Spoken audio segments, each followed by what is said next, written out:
Hello guys. आपका मधुर Gupta channel पे बहुत बहुत स्वागत है। आज हमारे साथ राघवेंद्र शुक्ला सर हैं, जो कि currently as a scientific officer BARC में वर्क कर रहे हैं। सबसे पहले राघवेंद्र सर, आपका बहुत बहुत स्वागत है मधुर गुप्ता चैनल पे। Thank you, Madhur. Thank you so so much for inviting me here. Yes, it's my pleasure sir. Start करते हैं। जैसा कि मेरा हमेशा से यही रहता है कि मैं थोड़ा सा हम सर की लाइफ के बारे में बहुत अच्छी तरीके से आज डिटेल में डिस्कशन करने वाले हैं इस वीडियो में। सर ने एमटेक भी कर रखा है आईआईटी बॉम्बे से, ठीक है, और सर एमएससी पास आउट है। तो धीरे धीरे करके हम सर के हर लाइफ के एक्सपीरियंस को डिस्कस करने वाले हैं। ठीक है। सर, हम थोड़ा सा पीछे से स्टार्ट करते हैं। तो सर ने बीएससी और एमएससी लखनऊ यूनिवर्सिटी से सर पास आउट है। तो सर, कैसा हम्म। एक्सपीरियंस रहा है आपका बीएससी में?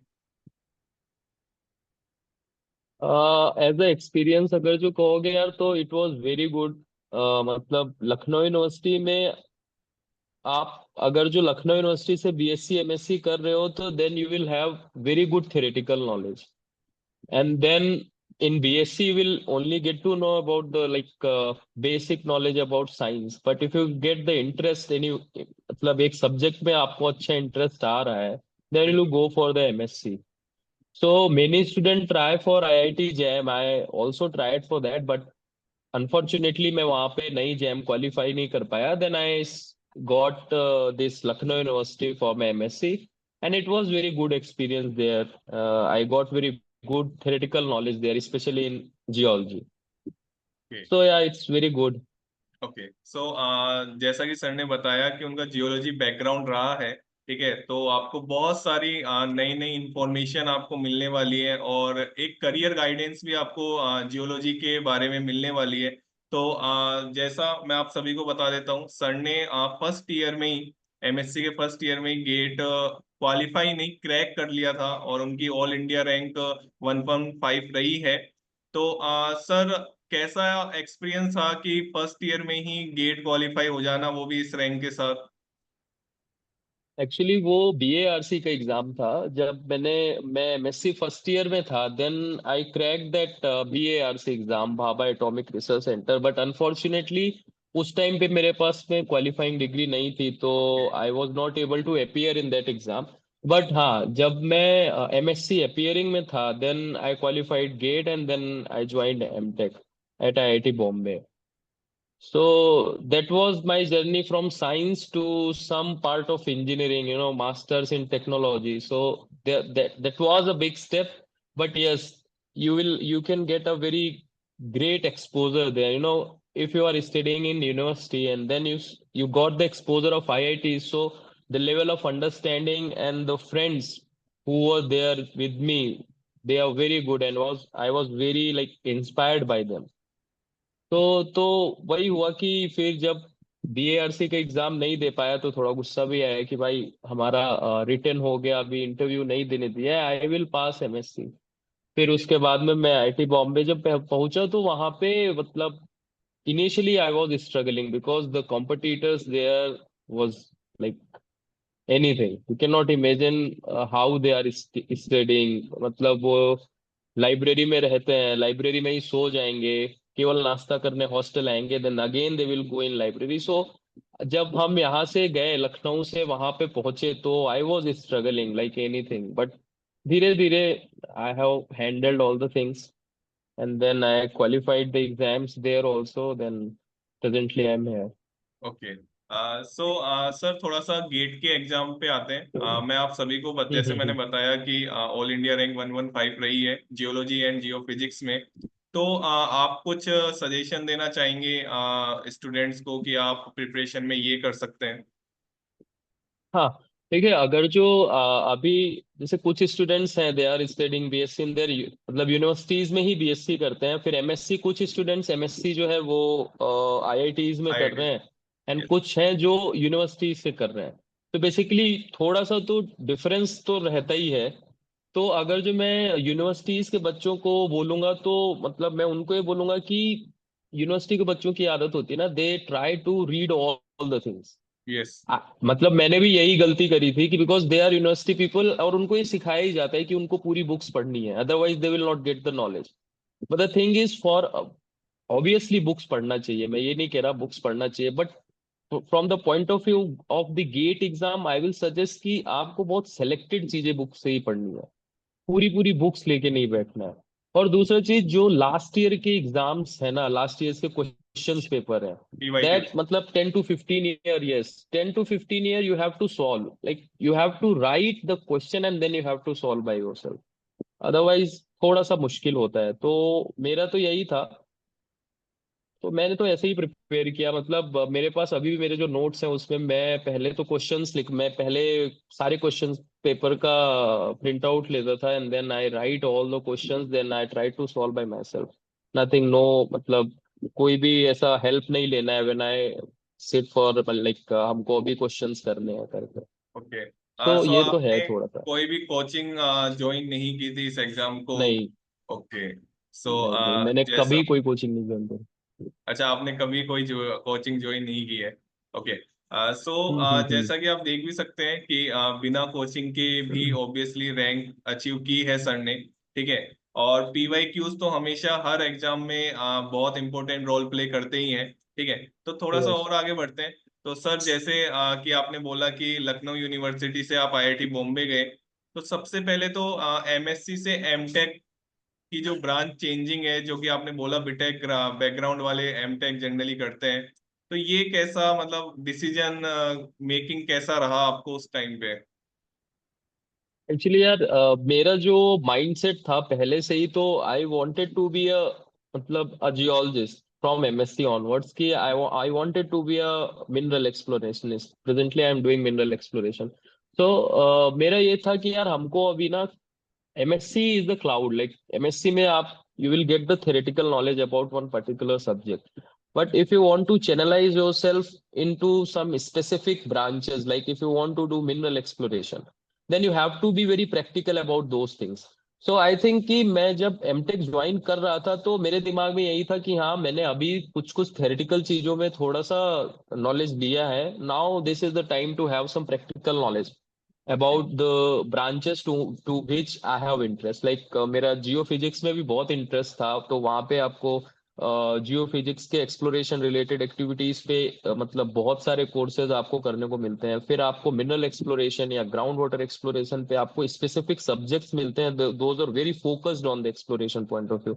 सो मैं तो मतलब आई विल सजेस्ट कि if you're if you are a job oriented person, you want to, like you don't want to go into higher studies, then you should do mtech, like मैंने किया। ऐसा नहीं है कि एमएससी के बाद लोगों की जॉब नहीं लगती है, but if you want to, आपको एक स्टैंडर्ड्स सेट करना है ना कि भाई अगर जो मेरी जॉब लगती है, देखिए जॉब लगना is not a very big deal, you will yes. Get job, but yes. वहां पे आप कैसे सरवाइव कर रहे हो, that is very big point.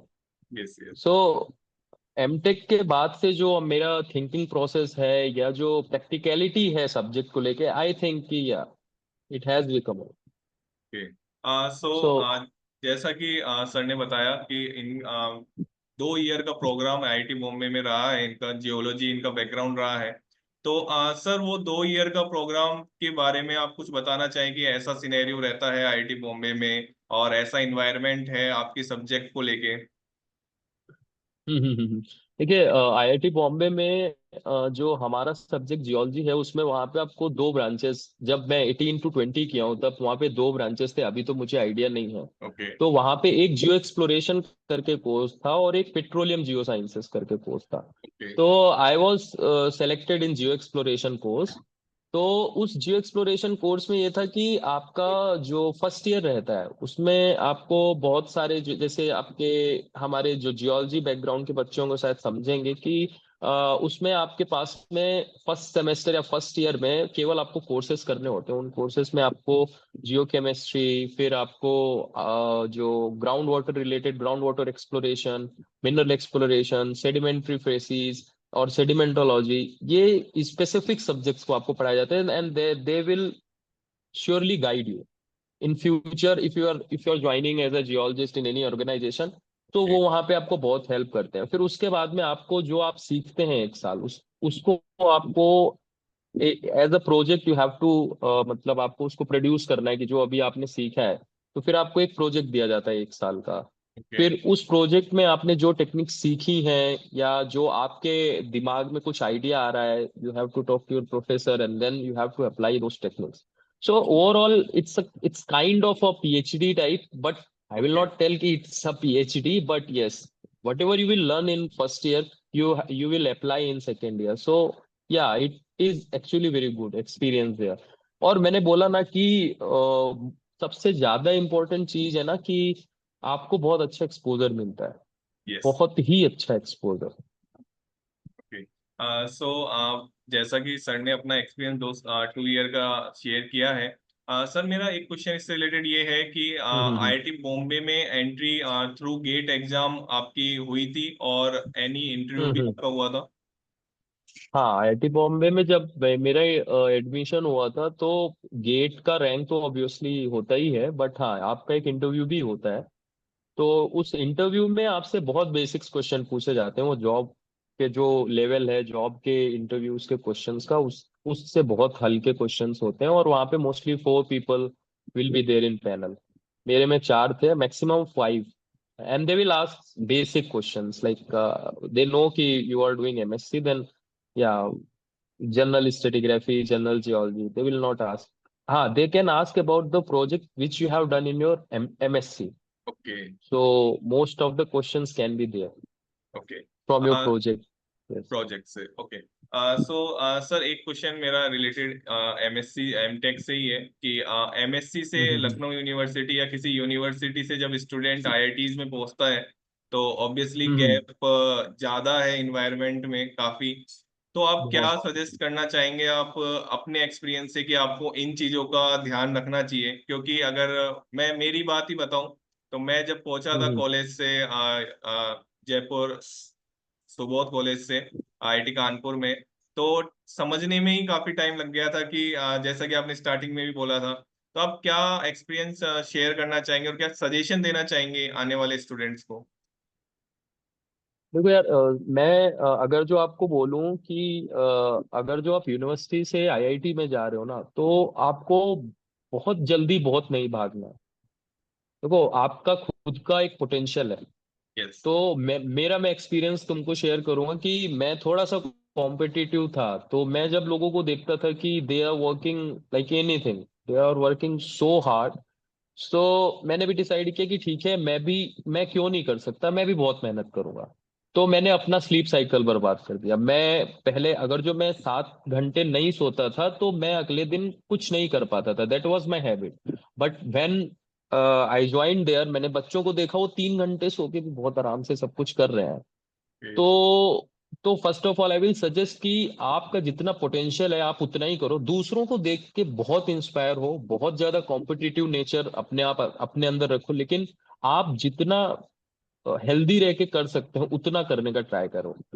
और ऑब्वियसली आपको मेहनत बहुत करनी पड़ती है, बहुत मेहनत करनी पड़ती है। ओके। अगर जो आपको यूनिवर्सिटी से आईआईटीज में आना है, देन आईआईटीज से और अच्छी जगह जाना है, तो yes, you have to work very hard. Okay. So थोड़ा और आगे बढ़ते हैं। सर ने रिसर्च स्कॉलर इन्होंने पीएचडी ज्वाइन की थी as a research scholar IIT Kanpur में। तो सर एमटेक के बाद पीएचडी का कैसे दिमाग में रहा आपका? वो डिसीजन मेकिंग कैसा कैसा प्रोसेस रहता है? मैं एक्चुअली मेरा क्वेश्चन हमेशा ये रहता है कि अगर कोई जैसे मैं ही सपोज करो मैं करना चाहता हूँ तो मेरे को प्लस माइनस पता हो उस चीज के कि मैं मेरा थिंकिंग प्रोसेस कैसा करूं कि मैं उस जगह अच्छा ये चीजें मेरे को अच्छी मिलने वाली है वहां पे। तो इसलिए मैं आपसे यही चीज पूछ रहा हूँ कि आपका उस टाइम पे थिंकिंग प्रोसेस कैसा था? एक्चुअली यार देखो, व्हेन मैं जब एमटेक का अपना प्रोजेक्ट कर चुका था, तो मेरा बेसिकली जो प्रोजेक्ट था वो, मतलब बहुत एडवांस टाइप का ही प्रोजेक्ट तुम कह सकते हो। मतलब वो पोर करेक्टराइजेशन पे था, है ना।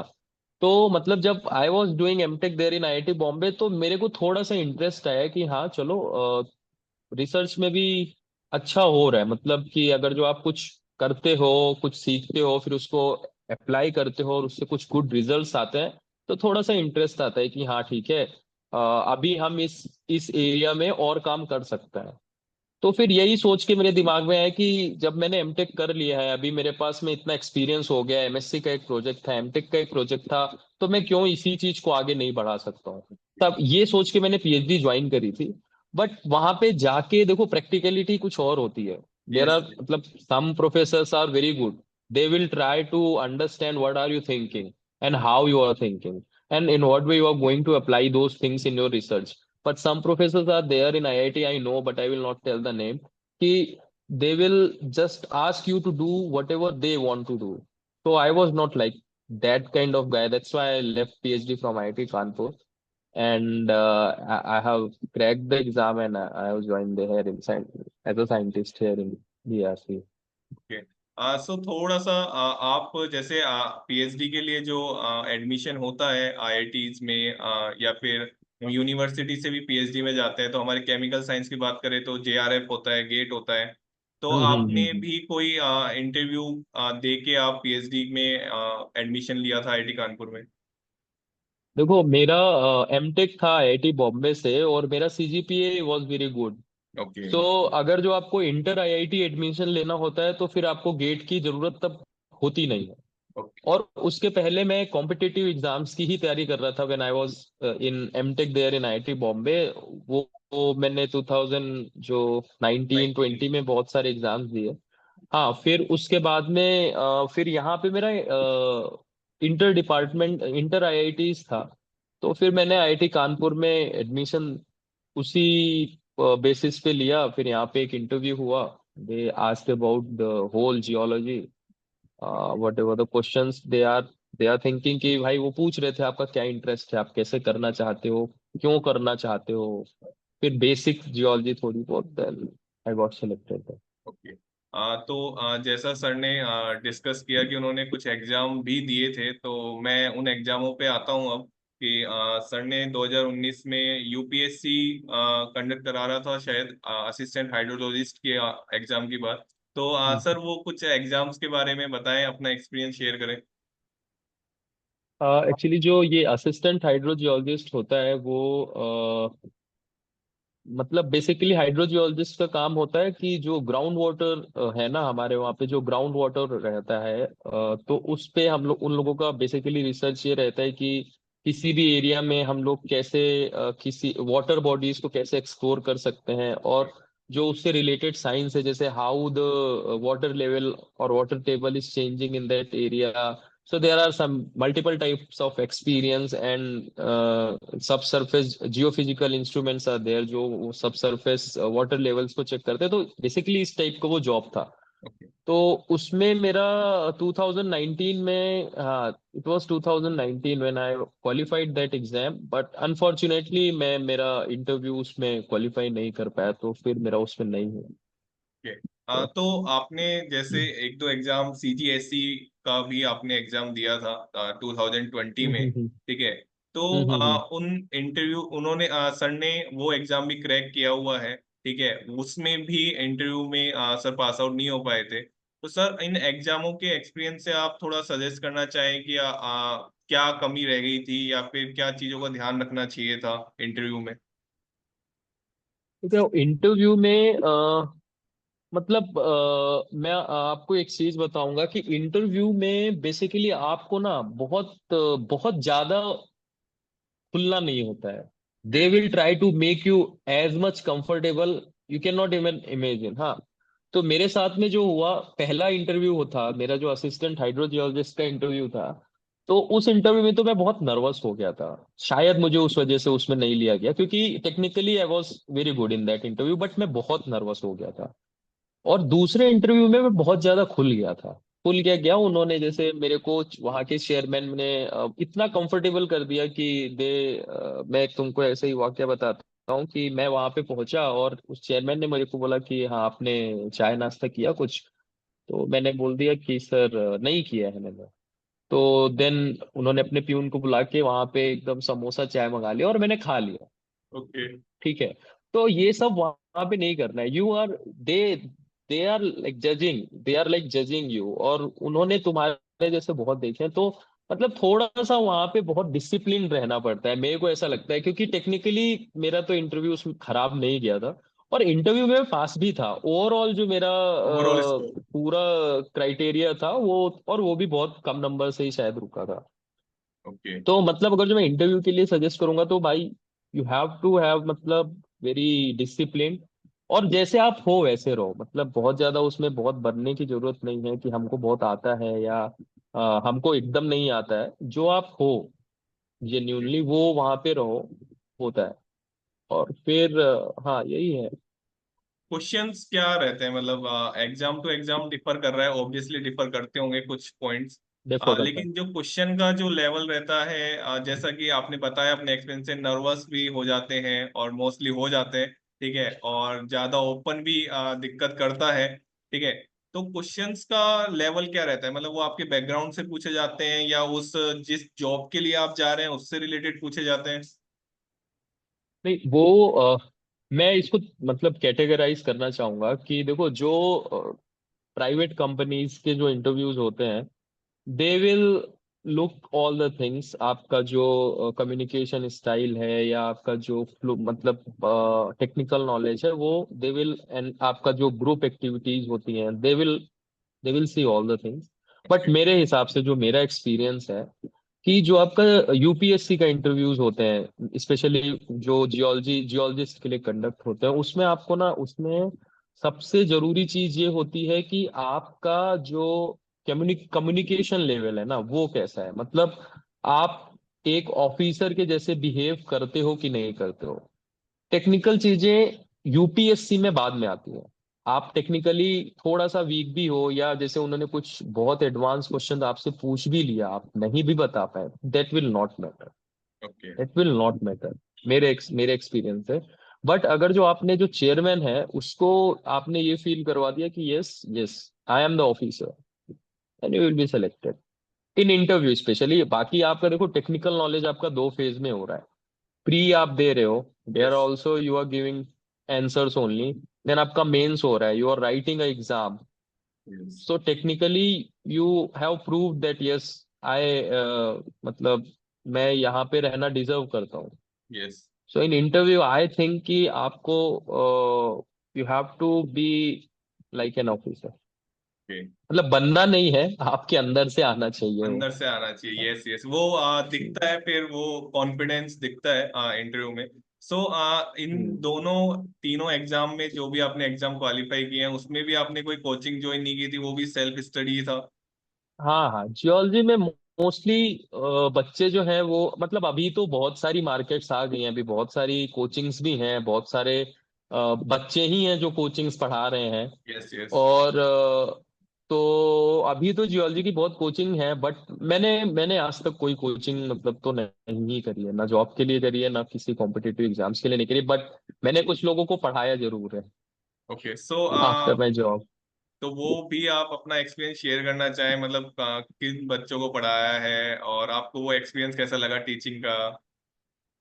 नहीं, टीचिंग का एक्सपीरियंस मतलब वो तो बहुत बेहतरीन होता है। मतलब आपको कुछ आता है, आप दूसरों को समझा पाते हो। कभी कभी आपको लगता है कि आप समझा पा रहे हो लेकिन बच्चे को समझ में नहीं नहीं आता है। आता है। तो तो वो सारी चीजें आपको तभी सीखने को मिलती हैं, क्योंकि आप जो उनका जो बिहेवियर होता है ना उससे पता चल जाता है कि उनको कुछ चीजें समझ में आ रही हैं कि नहीं आ रही है। So that was a very good experience. तो मैंने बहुत मतलब ऐसा कोचिंग नहीं पढ़ा है, बट कुछ कुछ मेरे जो बहुत अच्छे दोस्त हैं या जिनका नहीं हो रहा था उनको मैंने पढ़ाया, तो that was very good experience. फिर ओके। अगर जो तुम, हाँ इंटरव्यू की बात चल रही थी, तो अगर जो आप बीएआरसी के इंटरव्यू की बात करोगे ना, that is totally different from that UPSC interview. Okay. So उसी पे हम आने वाले थे, बट उससे पहले एक छोटा सा क्वेश्चन और, कि आपने पीएचडी आईआईटी कानपुर से स्विच किया जॉब के लिए, तो सपोज कि आपका एग्जाम क्रैक नहीं होता तो आप पीएचडी क्या क्रैक छोड़ने वाले थे या फिर परस्यू करने वाले थे? मैंने पीएचडी छोड़ दिया था 4 नवंबर, हाँ। ओके। और मैं जॉब का इंटरव्यू दिया था 23 अक्टूबर। तो जब मैंने पीएचडी छोड़ा, क्योंकि मेरे को मुझे वहां पे पीएचडी ऐसा करने का कोई इंटरेस्ट नहीं आया, because of my, can say मतलब, if your ideas are not being listened by someone then there is no point to do research. So अगर जो नहीं होता तो मैं शायद फिर से गेट की प्रिपरेशन कर रहा होता to have a very good rank in GATE and to join some organization, और I was preparing for BARC. So तब थोड़ा सा मुश्किल होता, लेकिन थैंक गॉड कि मेरा हो गया। उसी मीनवाइल 6 नवंबर मैंने छोड़ा, एंड देन 20 और 23 नवंबर 2021 I got the result and I was. Okay. तो सर, ये जो अपना आपकी जो जर्नी रही है उसमें कोई भी डिसकंटिन्यूटी नहीं रही है, सबसे अच्छी बात ये है। हम्म और एक पॉइंट आज के टाइम में बहुत चल रहा है कि जैसे कुछ चीजें छोड़ी नहीं जाती, जैसे आपने 1.5 ईयर किसी चीज में दे दिया है, ठीक है, तो स्टूडेंट को ऐसा लगता है कि यार मैं छोड़ भी नहीं सकता, मैं जानबूझ के उसको चाहता है अंदर से कि वो छोड़ना चाहता है, बट जैसा जो डिसीजन मेकिंग होता है ना स्ट्रॉन्ग, की आपने छोड़ दिया, बट हर कोई, हम्म। तो आप उनको क्या शेयर करना चाहेंगे कि कैसा थिंकिंग रखना चाहिए उस टाइम पे? उस टाइम पे देखो यार, एक चीज, ये चीज हमेशा याद रखना चाहिए कि देखो, दो नावों पे कभी सवारी होती ही नहीं है। अगर जो करोगे तो डूबोगे ही डूबोगे। तो मेरा जो पीएचडी छोड़ने का डिसीजन था वो ऐसे था कि भाई अभी कब तक मैं, देखो मैं जब एमटेक कर रहा था तब भी मैं जॉब्स के लिए प्रिपेयर कर रहा था, फिर मैं पीएचडी में आया, पीएचडी में थोड़ा सा मुझे इंटरेस्ट आया था रिसर्च में, क्योंकि मेरा एमटेक का प्रोजेक्ट ठीक ठाक था। लेकिन यहाँ पे भी मैं जब देख रहा हूँ कि भाई ये जो करवाना चाहते हैं मुझसे वो मेरे डोमेन का नहीं है, तो मतलब I was preparing for the exams only. फिर ये हुआ कि इसकी वजह से मैं अभी भी अगर जो अपने एग्जाम्स के लिए अच्छे से प्रिपेयर नहीं कर पाया तो फिर बहुत लेट हो जाएगा। ओके। तो फिर मैंने ये सोच के, और फिर यार इतना भी मेरे को कॉन्फिडेंस आ गया था कि हाँ यार, कुछ ना कुछ तो मैं कर लूंगा। ओके। अगर जो मैंने रिसर्च नहीं किया, अगर जो मेरे को पीएचडी कहीं और से भी ज्वाइन करना होता तो मैं कहीं और पीएचडी ज्वाइन कर लूंगा, लेकिन यहाँ से नहीं करूंगा। ओके। सो 1.5 ईयर गया, बट उस 1.5 ईयर में आपने कुछ तो चीजें सीखा होगा, and they will definitely help you in future. Okay. So decision ले लेना चाहिए अगर आपको ऐसा लग रहा है कि मेरे को। अगर जो आपको लग रहा है कि आप बहुत गलत जा रहे हो, या आपको अंदर से रियलाइजेशन है कि ये चीज ठीक नहीं है, आपको तुरंत डिसीजन लेना है उस पर। सो ये मेरा पर्सनल एक्सपीरियंस है। Yes, yes. ओके। सो थोड़ा और आगे बढ़ते हैं, तो सर ने दो बार से ज्यादा बार का एग्जाम क्रैक किया है। एक बार तो डिग्री नहीं होने की वजह से ये नहीं क्वालिफाई कर पाए थे, देन सेकंड बार फिर। तो सर, एग्जाम का कैसा एक्सपीरियंस रहा आपका? जो आपने 3-4 साल पहले दिया था और फिर 3-4 साल बाद दिया, तो उसमें कुछ डिफरेंस हो रहा है, मतलब ईयर टू ईयर एग्जाम में? हो रहा है, तो हो रहा है, कैसा हो रहा है, एक्सपीरियंस रहा निश्चित हो रहा आपका है। एग्जाम का? जब मैंने जो एमएससी फर्स्ट ईयर में जो मेरा बीएआरसी का एग्जाम निकला था, उसमें मैं तुमको कह सकता हूँ कि the level of question was very low. मतलब इतना कठिन क्वेश्चंस नहीं होते थे, लेकिन nowadays very good questions are there in exams. और बीएआरसी में केवल, मैं जो जियोलॉजी बैकग्राउंड के स्टूडेंट्स हैं उनके लिए बोलूंगा कि जो बीएआरसी का एग्जाम होता है, बीएआरसी के एग्जाम में केवल जियोलॉजी नहीं पूछता है। Okay. They will ask you math, they will ask you physics, and some questions from the chemistry also. So okay. you have to prepare for that thing also, कि 12th तक का math और 12th तक का chemistry और 12th तक का physics तो एटलीस्ट आपको आना चाहिए। ओके। और जियोलॉजी तो अभी थोड़ा सा एडवांस हो गया, उसका भी लेवल थोड़ा सा एडवांस हुआ। 3-4 साल पहले थोड़ा सा इजी होता था क्वेश्चन पेपर, मेरे हिसाब से अभी थोड़ा अच्छा होता है। ओके। सो एग्जाम जैसे एक ही एग्जाम होता है, क्या रहता है सिनेरियो एग्जाम का? बीएआरसी में एक ही एग्जाम होता है। एक एग्जाम होने के बाद में आपको इंटरव्यू कॉल आती है।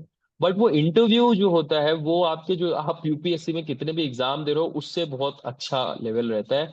In okay. इंटरव्यू पैनल आपके पास में 10 से 11 लोग रहेंगे। ओके। इंटरव्यू पैनल में including director of in which branch, whatever branch you are giving interview. So 11 लोग रहेंगे कम से कम, और अगर जो आप अच्छा कर रहे हो तो एवरेज अब 1 आवर चलता है, कुछ लोगों का 45 मिनट चलता है, एवरेज 1 आवर, और बहुत लोगों का 1.5 आवर भी इंटरव्यू इंटरव्यू चलता है केवल। ओके। और वो इंटरव्यू क्लास क्लास मतलब I really respect the interview quality of the ARC. they will just ask, they will not ask anything, how are you, what are you doing। मेरे मेरे साथ जो हुआ, ओके। मेरे को बस इतना पूछा, अच्छा आपका नाम ये है, आपने एमटेक यहाँ से किया है, ठीक है, tell me this, okay. Nothing more than that. Then 1.5 hour you will be like fire okay. from so the questions. कैसा एक्सपीरियंस था, मतलब वही सजेशन आप क्या देना चाहेंगे अपने इंटरव्यू के एक्सपीरियंस से आने वाले स्टूडेंट्स को?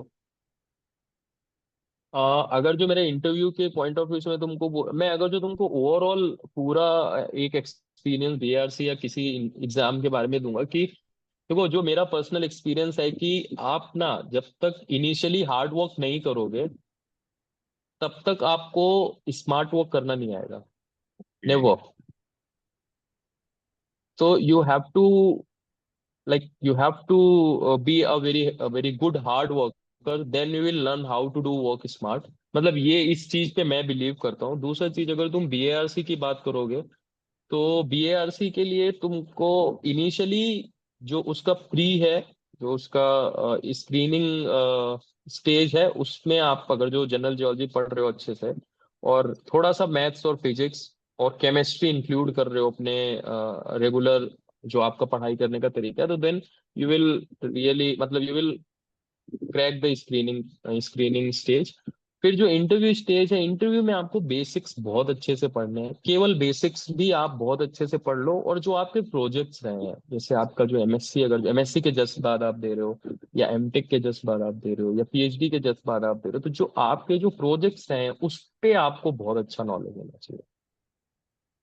सो उसके बाद भी कुछ रहता है सर? एग्जाम हो गया, एग्जाम क्वालिफाई कर लिया, अप्रोक्स कितने बच्चे क्वालिफाई करते होंगे इंटरव्यू के लिए?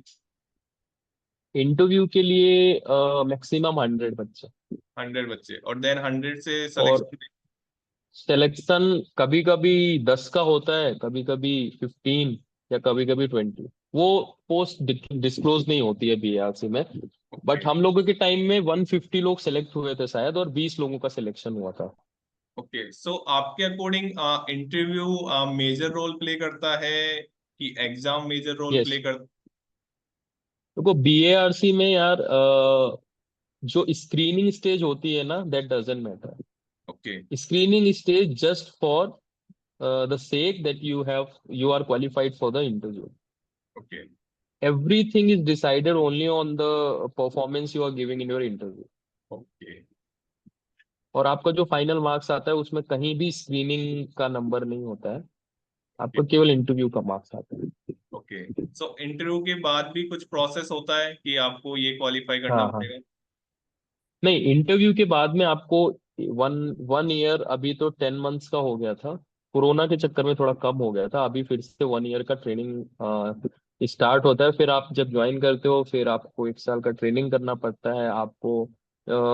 थोड़ा अभी जैसे मेरा जियोलॉजी बैकग्राउंड है, तो फिर आपको थोड़ा न्यूक्लियर फिजिक्स और हाउ, मतलब जैसे रिएक्टर्स कैसे काम करते हैं, uranium geology, these are the subject you have to read in your training. और उसका आपका फील्ड ट्रेनिंग प्रोग्राम होता है कि आपको हर डिपॉजिट के एक्सपोजर्स मिलते हैं, आपको वहाँ वहाँ जाके ट्रेनिंग दी जाती है। 1 साल तक आपकी बहुत रिगरस ट्रेनिंग है यहाँ पे।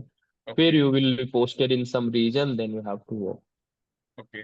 सो अभी आपकी वर्क लाइफ के बारे में, और अभी आप कहाँ पोस्टेड हैं, वो आप शेयर करना चाहें? अभी तो मैं यार, सदर्न रीजन है हमारे वहाँ का, हमारे वहाँ बेसिकली 7 रीजन्स हैं, तो मैं अभी बेंगलुरु में पोस्टेड हूँ, and I am working in Gogi prospect. और जो गोगी है, it is the richest grade of uranium deposit in India right now. और क्या, अभी एक और एमटेक चल रहा है एचबीएनआई से। ओके। सो कैसा वर्क रहता है आपका, थोड़ा सा आप बताना चाहें? वर्क लाइफ, देखो आपको कुछ दिन के लिए आपको फील्ड में रहना पड़ता है। देर आर सम इंस्ट्रूमेंट्स कि आपको बेसिकली क्या काम रहता है ना, आपको प्रोस्पेक्ट जनरेट करने होता है कि this area is very potential for the uranium और अदर रेयर अर्थ और रेयर मिनरल्स। तो आपको वो एरिया सेलेक्ट करना पड़ता है कि इस एरिया में, जैसे कि मैं कैसे बताऊं, जो डिपॉजिट्स होते हैं ना, they work on 4 P's। Like आपके पास में पहले एक प्रोवेनांस होना चाहिए, फिर परमेबिलिटी होनी चाहिए, फिर आपका प्रिजर्वेशन होना चाहिए, फिर परकुलेशन होना चाहिए, देन प्रिजर्वेशन होना चाहिए। तो in field we go through large scale of map to a very small scale of map. तो धीरे धीरे करके we give the potential areas and targets to our organization कि this is the area there you can drill and you will get definitely get the uranium. So this is what we are doing. Okay. So अब मेरा जो हमेशा conversation का बहुत अच्छी conversation रही है, ठीक है, और बहुत सारे एक्सपीरियंस सर के पास हैं जो सर ने बहुत अच्छे से शेयर किए हैं आप सभी को. सर मेरा लास्ट में हमेशा यही क्वेश्चन रहता है कि इतनी बड़ी जर्नी रही है और अभी भी आप एमटेक कर रहे हैं, मतलब अभी भी आप पढ़ाई कर रहे हैं, जो कि किसी बार्क में as a scientific officer work करना, उसके बाद तो इंसान को ऐसा लगता है कि अब मेरे को बस जॉब लग गई, अब मेरे को कुछ नहीं करना. तो आज का जो स्टूडेंट है वो बहुत जल्दी आपने दो तीन तीन से चार पांच एग्जाम भी दिए और सिलेक्शन भी उसमें नहीं हुआ है कुछ एग्जामों में, तो फिर भी आपने ऑब्वियसली हार नहीं मान के आगे बढ़े हैं. तो आप क्या शेयर करना चाहेंगे अपनी जर्नी के एक्सपीरियंस से? Yes sir, we have 2 minutes last. Actually मैं बस यही तुमको शेयर करूंगा कि मेरे पापा एक चीज बोलते हैं कि बार बार हार कर लगाओ दांव, बार बार जिंदगी अजब जुआ है, जीत का न नाम लो. तो आप अगर जो मेहनत कर रहे हो और आपको लगता है कि आप मेहनत करके आगे बढ़ सकते हो और आपको खुद के ऊपर भरोसा है कि हाँ मैं कर सकता हूँ, तो फिर हारना नहीं है. मैंने बहुत फेल्योर देखे और बाद में बहुत सारी चीजें घर से भी सुनने को मिलता है कि यही ही क्यों करना है, कुछ और कर लो. लेकिन आपको अपने ऊपर भरोसा होना चाहिए और आप जो आप कर रहे हो वो बहुत ईमानदारी से करो, बहुत मेहनत से करो, क्योंकि जो ये लाइफ है ना, जो ये टाइम है, वो वापस नहीं आता. तो आई थिंक कि आप बहुत ईमानदारी से काम करो जो भी कर रहे हो, भगवान सब कुछ देता ओके. है. सो एंड करते हैं कन्वर्सेशन को. Thank thank you you. So much sir आपने. और मैं आप सभी को बता दूं लास्ट में कि मैं बहुत सारी रिक्वेस्ट करता हूं, देन एडमिट करते हैं सर और मैम, ठीक है, बट सर ने जस्ट मैंने रिक्वेस्ट की और सर एग्री हो गए, ठीक है. और बहुत कम ऐसे लोग मिलते हैं मेरे को जो अपना एक्सपीरियंस शेयर करके किसी की अगर कुछ भी हेल्प हो सके उस करियर में, ठीक है. यस तो sure. Thank you so much once again. Thank you Madhur. Okay. And you are doing very good work actually. Thanks. Thanks. Okay, thank you.